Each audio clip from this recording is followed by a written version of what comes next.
Balikan natin si Assistant Secretary Norlito Inaran. Siya ho ang Assistant Secretary for Legal and Enforcement ng Department of Environment and Natural Resources. At sa dakong ito ng ating palatuntunan, mahihingi tayo ng update.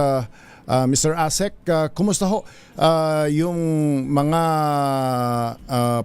inaalis na mga puno sa lungsod ng Maynila para paggawan ng isang elevated highway project ng pamahalaan? Ano ang latest mo natin dito? Sir Cesar, yung ating inner earth ball ng mga puno, nasa 40 na puno na ito. Nilalagay natin ito sa different areas dito sa Manila. And yung ating yung cutting naman is nakasuspend at patuloy po tayo na nag-evaluate and sinisecure natin at sinisigurado na maayos po yung ating implementation, especially doon sa pagtatanim, equivalent doon sa mga affected trees. Di ba ho, bago naman pinutol yung mga matatandang mga punong kahoy ay nabigyan na ito ng Environmental Compliance Certificate, nagkaroon na ng evaluasyon ng iba't ibang grupo at kaya nga nagawa ito, ano ho. In other words, as far as this DNR is concerned, regular yung pagpuputol ng mga punong kahoy na yon. But ngayong mayroon kayong evaluation na isinasagawa, ano ho ang framework? Ano pa ang hinahanap po ng DNR sa pag-i-evaluate habang nakasuspend ang original plan na pag-aalis ng mga puno? Yeah. Ngayon po, Sir Cesar, nakatutok po kami dun sa rehabilitation, mitigation. We're making sure that yung equivalent na 100 per cut tree ay maitatanim namin ng maayos. We're making sure that the public is aware na ang DNR po ay nandito para mangalaga ng ating kalikasan. Gusto po namin na maparamdam sa taong bayan na inaayos po natin yung pagtatanim at yung ating evaluation na nasabi nyo nga ay tama po base sa aming mga regulasyon. Yung pagtigil po ng implementation ng cutting po ngayon is decision po ng ating proponent at yun po, we are taking this opportunity na ituloy-tuloy po ang rehabilitation. Yung planting of, yung target po namin is 50,700 trees na ikakalat po natin dito sa mga appropriate areas in Metro Manila. Ano nga ho ba yung rule dito kapag ka may inalis ka na isang puno at anong klaseng puno more or less na may katumbas ng kung ilang puno ang dapat itanim? I'm sure hindi lang ito applicable sa Maynila. This is applicable sa buong bansa, which means we need to know, and doon sa mga nakakaalam na we need to refresh our memory, Mr. Asek, on this rule. Yes sir, sa ating regulasyon po, for every cut tree ay dapat magtanim po tayo ng 100 seedlings or saplings. So yun po yung equivalent niya. Kasi we're making sure that yung mawawalang ecosystem services ng isang puno ay maihigitan natin by planting 100 trees. At itatanim... And hindi lang po yan, yes sir, hindi lang po yung planting, but we're making sure that mamimaintain natin. Kasi pag hindi sila nag-survive, ay responsibilidad po ng ating proponent na maglagay ng mga safety measures para mapalitan po yung mga hindi magsusurvive. Sino ang mag-maintain doon sa earth ball na mga puno? Is it the proponent, DNR, or the LGU? Kasama po yan sa responsibilidad ng ating responsibility ng ating proponent. Ayun. Naandun po yan sa kanilang condition ng ating permit sa kanila. At we assume na yung pag-maintain nila ay hanggang doon sa maliwanag na buhay. Tama ho ba? Maliwanag na buhay. And I don't want to be too technical about this, pero paano kung namatay? May responsibility ba yung proponent na yung puno na matay ay kailangang magtanim uli sila ng panibagong puno? Yes po, kasama po yan sa responsibility nila, Mr. Cesar. At pag hindi po tumubo within a period of 6 months, ay kailangan nila mag-replant. Alright, so So yun po yung kanilang responsibility. okay, so maliwanag na ito ay responsibility ng proponent. Pero of course, nandun din dapat naka-supervise monitoring and evaluation ang DNR at maybe local government unit. Alright, we move on to Navotas. Ano ang latest doon ngayon sa Navotas landfill na tayo'y nagimbal, hindi lang ang Pilipinas kundi maraming environmentalist sa iba't ibang dako ng bansa ang nag-express ng sentiment and concern sa nangyaring pagkasunog diyan sa landfill sa Navotas. Ano po ang latest diyan mula sa DNR? ASEC. Thank you.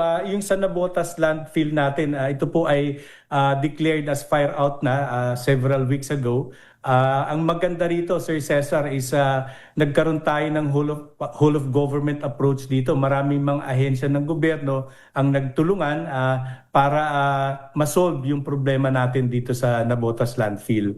And right now, nasa advanced fire suppression stage na siya. Ibig sabihin, wala nang fire dito sa area na ito, contained na or totally wala na siya. Because of the system in place ng ating mga technical personnel through the help of Tokyo Fire Department. Tinulungan nila tayo especially dun sa technical aspect ng pag-suppress ng fire. Alright, alam niyo naman kung ano ang concern ng mga nakakarami rito, no? Yung para hindi na maulit pa. Halimbawa, baka yung mga nataga Rizal, isipin nila na kung ano ang nangyari sa Navotas, baka mangyari sa Rizal at iba pang mga open landfill. Ano ho ang ginagawa ng DNR at anong katiyakan ng DNR na ito ay hindi mauulit sa ibang lugar? Tama po yan. Yun po yung aming mandato na hindi na ito maulit muli. So we learned from this experience at nailagay na namin sa sistema kung paano marirehabilitate at paano hindi mangyayari yung ganitong sitwasyon. Kaya po puspusan na po yung aming pag-assess, pag-inspect at pagbisita dun sa mga existing sanitary landfills na ayusin at i-implement ng maayos yung ating provisions ng RA 9003, pati na rin po yung mga regulasyon na nai-issue po ng ating National Solid Waste Management Commission. Ang isa rito na tinitignan namin at pinapaigting namin is yung safe closure plan ng bawat sanitary landfill. Kasi doon nakalagay paano marirehabilitate itong mga sanitary landfill. Sa batas po, merong period lang ang isang sanitary landfill. After that, hindi na pwedeng dagdagan pa ng mga basura. Meron lang po tayong certain period and that is 5 years. After that, kailangan maghanap na ng bagong area for the sanitary landfill. Kaya dapat strict yung implementation, hindi lang po from the DNR side, but doon sa mga institutions na may mandate din under RA 9003. Kasi alam niyo po, sa RA 9003, maraming levels of governance dito Nagmumula sa National Solid Waste Management Commission, sa Department of Environment and Natural Resources, sa mga local, city, municipal solid waste management boards, and yung LGUs. So under the law, ang LGU is the primary agency to implement the solid waste management program. And the DNR provides technical advice or support sa ating mga LGUs. And the Commission provides for the policies and directions doon sa operation ng sanitary landfill. And in particular, yung solid waste management program of the Philippines. Alright, last point, ASEC. Ilang ulit ko na rin sigurong nabanggit sa aking palatuntunan that I covered 5 coup attempts against President Cory Aquino. After EDSA People Power in 1986, nasundan ng Channel 4, ng GMA, ng Manila Hotel. The two bloodiest coup attempts was in 1987, August 28, and the bloodiest was 1989. Ang tanong namin noon, bakit paulit-ulit nangyayari ito? Ang sagot ng mga rebeldeng sundalo, kasi walang accountability, walang nananagot. In this case, tinitingnan ba ng DNR ang mga pananagutan, accountability ng kung anumang sektor dito sa mga kasong ito?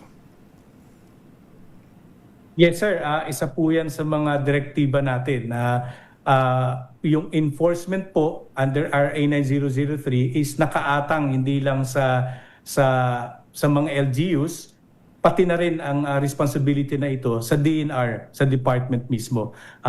In fact, we have the right to file cases.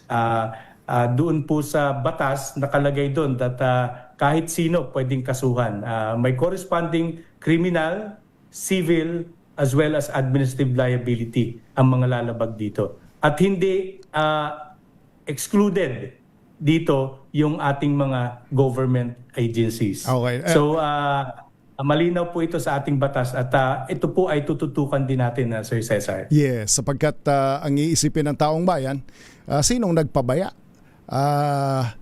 Kasi trabaho ng gobyerno ito para hindi mangyari ito, dapat sinong nagpabaya rito? Bakit nangyari ito? Hindi ba? There is always a monitoring and evaluating team at part of rules of the game of government is to monitor regularly and to inform hanggang sa pinakamataas. Tinitingnan kung na-inform. Makikita natin yan sa investigation. Kailan lalabas ang investigation results ng DNR dito? Iba't ibang investigations ang ginagawa natin, depende dun sa, if you're talking about the sanitary landfill dito sa Navotas, ongoing po yung aming coordination with the Office of the Solicitor General. Alright. Kasi sila po yung ating katuwang pag nag-file po tayo ng kaso. Yung ating mga investigation reports are already there. May mga meetings na rin po kami by no less the Solgen herself, nakausap na po namin. And ongoing na po yung plan to file cases. Alright. Asek, maraming salamat at marami kaming natutunan sa mga paliwanag ninyo sa ating palatuntunan sa umagang ito. Magandang umaga po sa inyo. Yeah, maraming salamat din Sir Cesar and sa mga tagapakinig ninyo.